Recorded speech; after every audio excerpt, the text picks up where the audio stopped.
هەروە لە عێراق و هەرێمی کوردستانیشدا لە نێو کڵێساکاندا کۆ ئەبنەوە تاوەکو هەم نوێژی تایبەتی خۆیان بکەن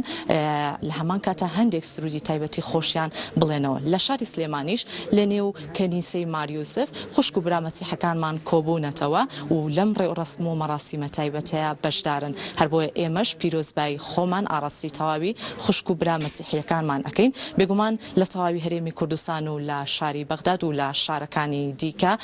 چەندین مەراسیمی تایبەت و ڕێوڕەسمی تایبەت بەڕێوە چووە. ئەوەی کە هەیە پەیامی کەنیسا هەمیشە پەیامێکی پیرۆزی هەیە، پەیامی ئاشتی، پەیامی ئارامی و خۆشەویستی دووپات ئەکاتەوە. هەر بۆیە ئەگەر هاتوو ئاستی ڕۆشنبیری کەسەکان هێندە بەرز بێت، پێکەوە ژیان لە نێوان ئاینە جیاوازەکانیشدا زیاترە بێت و ئەم پەیامە دووپات ئەکرێتەوە. بۆ ئەوەی کە زانیاری زیاتر وەرگرین پێم خۆشە بچمە لای میوانی سەرەکی پرۆگرامەکەم بە خۆشحاڵیەوە قەش ئەیمن لەگەڵمان نابێت. سپاس بۆ ئامادەبوونت. پیرۆزبایی ئەم ڕۆژەتان لێ ئەکەین، هەربالەوە دەست پێ بکەین بەڕێوەچوونی ئەم ڕێوڕەسم و مەراسیمە کە بێگومان شەوی 24 لەسەر 25 کە بۆ ماوەی 2 ڕۆژ ئەم ڕێوڕەسمە بەڕێوە دەچێت. چالاکیەکانی نێو مەراسیمەکە چۆن بوو بۆمان باسکەی؟ بەیانتان باش و سپاس بۆ هاتنتان بۆ کەنیسە. بەڕاستی خۆی جەژنی لەدایکبوونی مەسیح دەست پێەکە لە شەوی 24 بۆ 25 مانگ و ئەمێنێت حتا 6 ئەو هەمووی مناسباتە ڕەبتی بە ئەم جەژنە، هەمووی علااقەتی هەیە لەگەڵ ئەم جەژنە. شەوی 24 مانگ ئێمە قداسی سەرەکی ئەەکەین کە وەکو تەقلید وەکو کللتوری کەنیسە ئاڵێ مەسیح شەو لەدایک بووە. شەو لەدایک بووە، لەبەرەوە ئێمە پێش ڕۆژێک وەکو 25 مانگ 25 دوانزە لە هەموو ساڵێک لە سەرانسەری جیهان احتیفالی ئەەکەن بە ئەم جەژنە، بەڵام ئێمە بە شەوەکەی پێش ڕۆژ شەوەکەی ینی 24 بۆ 25 دوێنێ خەڵک هاتن بۆ کەنیسە و دوعا و نزا و ئەم قداسی جەژن ڕێوڕەسمی خۆی هەیە. ئێمە وەکو چۆن هەموو قداسێک هەموو مناسبەیەک ئێمە ڕێوڕەسمی تایبەتمەندی خۆی هەیە و بە ئارامی و بە جەوی زۆر جەوی نوێژ بوو بەرەو چووە ئەو مەراسیمە دوێنێ لەگەڵ بە حزوری سەرۆکی کۆمار دکتۆر عەبدولەتیف. ئەوە شتێکی حەزورەکەی و شتێکی جوان ئیزافەی کردووە لەسەر ئەو مناسبەیە. پێمان بڵێ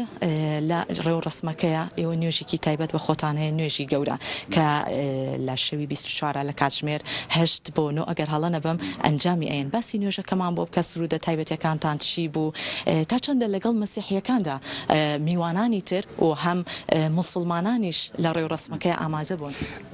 لای مەسیحیەکان ئێمە وەکو مەوعدی سابتمان نییە، یان ناتوانێت لە ساعات 8 کە ساعات 8 یان ساعات 9 یان ساعات 12 ئێمە بەبێ پێویستی خەڵک چۆن خۆیان ئەگونجێنن لەگەڵ ئەم مەراسیمە لەگەڵ ئەو کاتە. ئێمەش وەکو کەنیسە ئەو وەختە داینین کە ئەتوانن هەموو خەڵک بەشدار ئەبن لە ئەو ڕێوڕەسمە. لەوانەیە لە هەندێک لە شارەکانی یان وڵاتەکانی ژیان ساعات 12 شەو ئەیکەن ئەو مەراسیمە، یان ساعات 5 ئێمە لە کاتی ئەو کە ململانە و ئەو تۆنڕەوەی و ئەو شتانە لە جەنوب بوو ساعات 5 ئەیان کرد دەکات ساعت 4 و 5 ئەیان کرد، یان 24 ساعت 4 و 5 عەسر ئەیان کرد، چونکە ئەوە حتا بۆ سەلامەتی بەشدار بووانەوە ئەوانە باوەڕدەران کە حازر ئەبن لە نوێژ. ئێمە لێرە لە سلێمانی لەخوا بە زیاد بێ وەزە ئەمن و ئەسایش زۆر بەقووەتە. بە هەرمی کوردستان ئەتوانین بڵێن بەعام، لەبەرەوە ئێمە ئەتوانین شەو ئەو ڕێوڕەسمە بەرێ ئەەکەین و خەڵک ئەتوانن ببینن لە ڕۆژنامە نووسان و کەناڵەکان چەند قەڵەباڵۆ بۆ لەخوا بە زیاد بێ. قەشە پێمان بڵێ ژماری لە سەرانسەری عێراقا نزیکەی ئەگەر هەڵەنە بەم 400 بۆ 500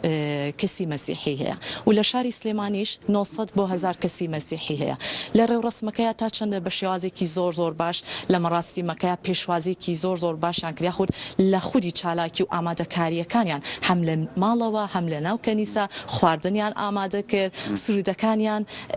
زۆر بە باشی وتەوە.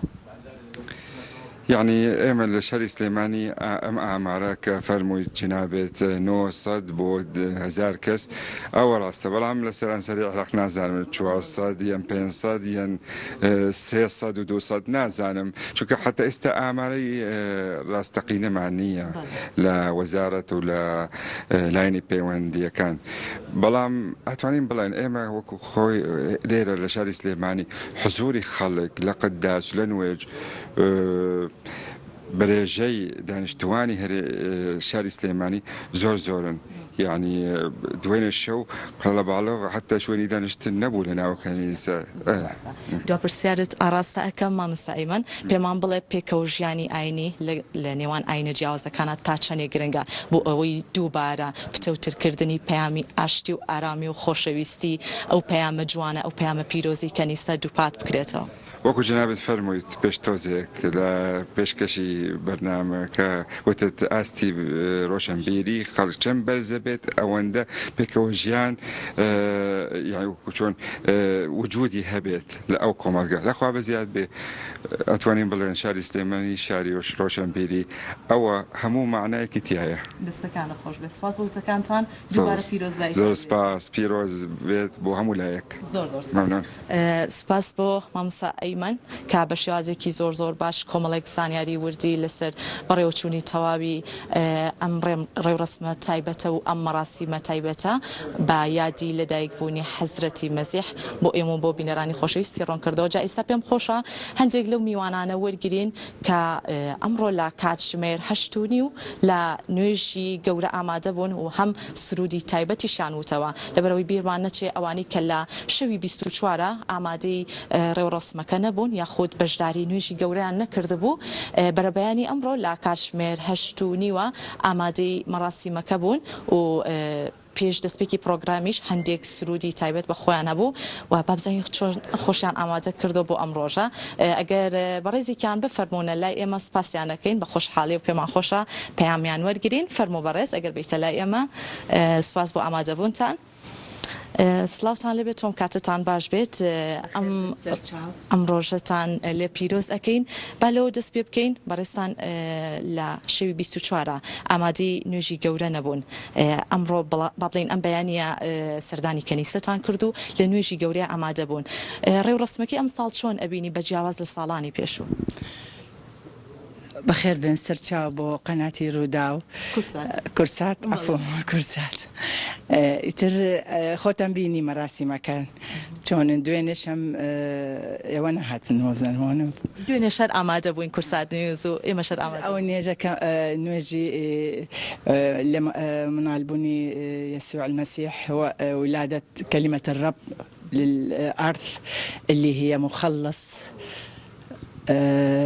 مخلص البشرية. پێمان بڵێ لە ماڵەوە تا چەند بە شێوازێکی باش خۆتان ئامادە کرد خواردنتان ئامادە کرد بۆ ئەم مەراسیمە؟ طبعا خواردن حازرمان کرد اعتیادیە تۆزێ متمەیزە لە خواردنی جاران یعنی خاصەتەن ڕۆژانەکە تر ئەوەیە خۆشیە و تعایش سلمی هەمووان بە یەکە ژیانەکان زیارات شتێک ئەوە هەمووی لەنەو ئەو جەژنە لای ئێمە زۆر پیرۆزە و زۆر گەورەیە طبعا ئەو جەژنە پیرۆزبایی ئەەکەم لە هەموو الشعب العێراقی و کوردستان بصورة خاصة. ئیتر ئەوەیە ئالا خۆش بێت دووبارە ئەم ڕۆژەتان لێ پیرۆز ئەەکەین زۆر سپاس بۆ جەنابێت جا ئێستا پێمان خۆشە یەکێکی تر لە گەنجە بەشداربووەکان وەرگین کە بە خۆشحاڵیەوە لە ڕێوڕسمەکەیە لە هەموو تەمەنە جیاوازەکان لە نێو کەنیسەی ماریوسف ئامادە بوون لە ژن پیا و مناڵ گەنجەکان لێرە ئامادە بوون بۆ ئەوەی هەم بە خێزانیش هاتەبوون لێرە لە تاوی ڕێوڕسمەکە بەشدار بوون لەبەر ئەوەی دابوونەریتی یادی لەدایکبوونی حەزرەتی مەسیحیش بە شێوازێکی زۆر جیاوازۆک و چۆن ئاینی پیرۆزی ئیسلام هەندێک دابوونەریتی تایبەت بە خۆی هەیە بە هەمان شێوە یادی لەدایکبوونی حەزرەتی مەسیحیش چەندین دابوونەریت و چالاکی تایبەت لە ڕێوڕسمەکەیە ڕەنگی داوەتەوە جا ئێستا گەرم گەنجە خۆشەویستە بێتە لای ئێمە سپاس بۆ ئامادەبوونت بەخێراتی ئەم ڕۆژەتان لێ پیرۆزەکەین بە هەر لەوە دەست پێ بکەین بەڕێستان لەگەڵ خێزانەکەتانە لێرە ئامادە بوون پێمان بڵێ چۆن ئامادەکاریەکانتان کرد هەم لە ماڵەوە هەم تا چەندە بە شێوازێکی زۆر باشیش هاتن بۆ ئێرە پێشوازێکی گەرمتان کرد لە سەرجەم ئەو میوانانش کە لێرە بوون یەکتری ئەبینن ئەمە کەشێکی جیاواز دروستەکە بەڵێ سپاس بۆ ئامادەبوونتان لە ڕاستیدا بۆ هەموو جەژنێک ڕەنگەوەکو دابوونەریتێکی لێ هاتووە زۆربەی با بڵێن یاخود هەموو خێزانەکان بێگومان بە بەرگ و پۆش و جلوبەرگێکی تازە خۆیان ئامادەکەن بۆم بۆنێەوە بێگومان و سەر ڕای ئەوەش بوون منەکە هاتین بۆ کەنیسە لەگەڵەوەش لە دوای با بڵێن تەواوبوونی مەراسیمەکان بێگومان پیرۆزباییمان کرد لە هەموو ئەو کەسانی کە لێرەیە با بڵێن ئامادە بوون و طبعاً وەکو جەنابیشت ئاماژت پێدا دوێنێ شۆکەشی مەراسیم هەبوو ئەم بەیانیش مەراسیم هەبوو لە ڕاستیدا بۆ ئێمە با بڵێن بۆ ئەمساڵ نەگونجا بۆیە بەیانەکەی هاتین بۆ با بڵێن ئەدای ئەم مەراسیمانە وطبعا لدواي مراسمان شو أمره بكم روجي ججني ميلاد هجمار دكريت بێگومان وایە بەس لەوە بکەین چۆن ئامادەکاریتان کرد لە ماڵەوە بەجیاواز لە کەشفی نێو کڵێساکان بۆ نەخواردنتان ئامادەکرد خواردنەکانتان چی بوو کە لە نێو ماڵە ئامادەتان کرد و لە هەمان کاتە تا چەندە هاتوو چۆ سەردانی یەکتریتان کرد لە ڕاستیە سەبارەت بە خواردنەکان ئێمە طبعا وەکو تەقلیدێکی لە هاتووە بۆ ئێمە ساڵانە طبعا بینەوە لە ماڵی خۆمان ماڵی باپیرەمان و لای خێزانی ئێمەوە بەناوبانگە خودت با بڵێن ڕاهاتوین لە سەری کە سەر و پێ لێ بنێن خواردنی سەر و پێ لای ئێمە بۆ فتری جەژن با بڵێن تاوەکو تەقلیدێکی لە هاتووە کە ڕاهاتوین لە سەری ساڵانە بەم شێوەیە ئابێت و سەرڕای با بڵێن باسی خواردنەکانمان کرد و وتمان هاتو چۆ سەردانەکان بێگومان یعنی ئەمڕۆکو یەکەم ڕۆژی جەژن با بڵێن هەژمار دەکرێت با بڵێن لە دوای ئەم مەراسیمەوە لە دوای ئەوە دەور سەردان دەست پێکات بێگومان بۆ کەسە نزیکەکان و حتا هاوڕێ و خزمان و هەموو کەس ئەو کەسانی کە مەسیحین بێگومان سەردانیانەکەین و ئەوان سەردانەکان حتا لە چینە جیازەکانیش برادرانی مسلمانانیش یعنی کە با بڵێن هاتوچۆکەین لە برادر و لە دراوسێ و لەمانە زۆر باشە ئەوەی کە هەیە ماوەی ڕێوڕسمەکەش مەودایەکی درێژە با بڵێن تا 6 بەردەوامی ئەبێتە ڕێوڕسمەکە ئەمە دەرفەتێکی زۆر گونجاوە بۆ کەسە مەسیحیەکان و هەمەوەی باسیشت کرد میوانان و مسلمانانیش هاتوچۆی کەسانی مەسیحیەکەن بە خۆشحاڵی و شەوە لە هەرێمی کوردستان گرنگی و تایبەتمەندی ئەم ڕێوڕسمانە زۆر بایەخی هەیە پێمان بڵێ نوێژی گەورە یاخود سرودە تایبەتەکان بە یادی لەدایکبوونی حەزرەتی مەسیح تەنیا تەرخان کراوە بۆ ئەم چەند ڕۆژە یاخود لە کاتەکانی تریشە ئێوە نوێژی تایبەتان هەیە لە نێو کڵێساکانە سرودی تایبەتان هەیە هەمووتان بەشداری ئەکەن ڕاستە خۆی با بڵێن وەکو سرودی ئاینی و ئەمانە طبعا لە ڕۆژی شۆک و ئەمڕۆدا کە مناسبەیەکی دینیە وەکو جەژنە طبعا هەنێک گۆڕانکاری با بڵێن بچووکی تێدا بێت لەو حاڵتانێ بەڵام بێگومان بە درێژایی ساڵ با بڵێن قداسە بێت و مەراسیمی کەنیسەی ئاسایی هەموو ڕۆژێک با بڵێن بەردەستە بێت بەڵام بێگومان لە کاتی جەژنا بێت گۆڕانکاری زیاترە بێ هاتن خەڵکی زیاترە بینی بە جلوبەرگێکی تازەوە یعنی با بڵێن ئەجوایی جەژن زیاتر با بڵێن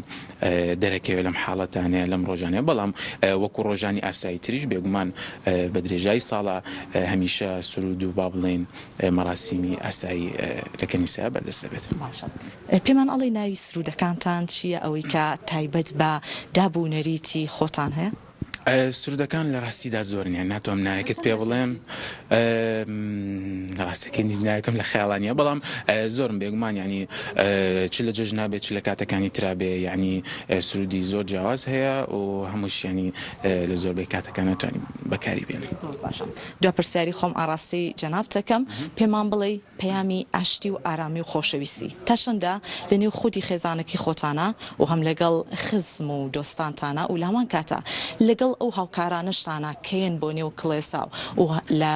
کەنیسەکانە ئامادە ئەبن ئەمە تا چەندە گرنگە ساڵانە دووپات بکرێتەوە ئەستی ڕۆشنبیری خەڵک هێندە بەرز بێت بۆی ئەم پتەوکردنە زیاتر و زیاتر بێ و لەمان کاتە پێکەوە ژیانیش لە نێو ئاینە جیاوازەکاندا زیاتر ببێ. ڕاستی پرسیارەکەت طبعا وەکو با بڵێن هەمیشە دیارە و ڕەنگە خەڵکیش زۆر بە شێوێکی باش بەرچاوڕوونیان هەبێ لەسەرەوە کە مەسیحەکان و دینی مەسیحی و کەسانی مەسیحەکان خۆشیان بێگومان هەمیشە پەیامی ئاشتی و پێکەوە ژیانیان با بڵێن بڵاوکەنەوە لە نێوان کۆمەڵانی خەڵکە و بێگومان ئەوش زۆر گرنگە کە ساڵانە با بڵێن ئەم کۆبوونەوانە هەبێت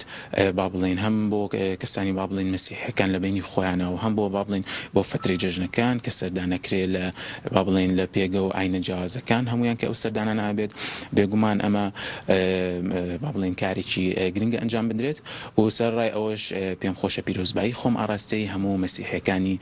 جیهان و کورد و عێراقیش بە تایبەتی پیرۆزباییان لێ بکەم و بە هیوایەوەی کە هەموو ساڵێک بەم شێوەیە بە سەلامەتی پێکەوە ژیان جەژن هەموو ساڵێک بەیەکەوە یاد بکەینەوە. سپاس بۆ ئێوە بەخێر هاتی بەڵێ سپاس بۆ میوانەکانم کە بێگومان لە ڕێوەڕسمی تایبەت با یادی لەدایکبوونی حەزرەتی مەسیح